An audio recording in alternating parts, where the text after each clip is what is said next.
L'été prend fin et quoi de mieux qu'une bonne bouffée d'air frais pour éclipser cette chaleur étouffante? C'est ce que propose la dernière nouveauté de l'éditeur Kiyun avec Golden Kamuy de Satoru Noda. L'histoire prend place à Hokkaido, peu après la guerre russo-japonaise du début du XXe siècle, du temps où les détecteurs de métaux n'existaient pas encore. Vous allez comprendre pourquoi. Saichi Sugimoto, plus connu par son nom de guerre Sugimoto l'Immortel, se retrouve sans travail et surtout sans argent. Il se reconvertit alors en chercheur d'or de fortune.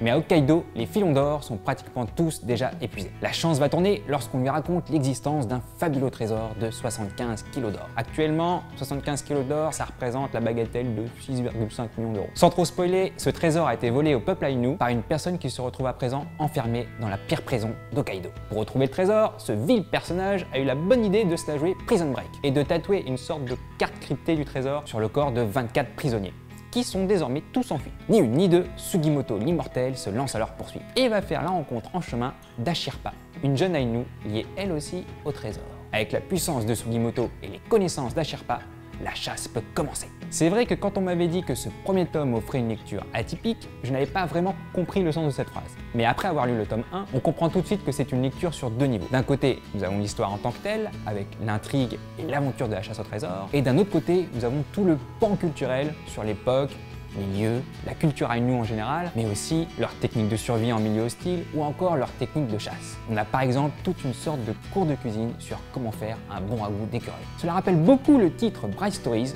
publié chez le même éditeur, et la qualité de Golden Kamuy est totalement similaire à Bright Stories. Un beau graphisme porté par une magnifique découverte culturelle. Et Sugimoto, il aurait dû s'arrêter de chercher le trésor directement après avoir rencontré Ashirpa. Pourquoi? Parce que ça se voit tout de suite qu'elle a un cœur d'or.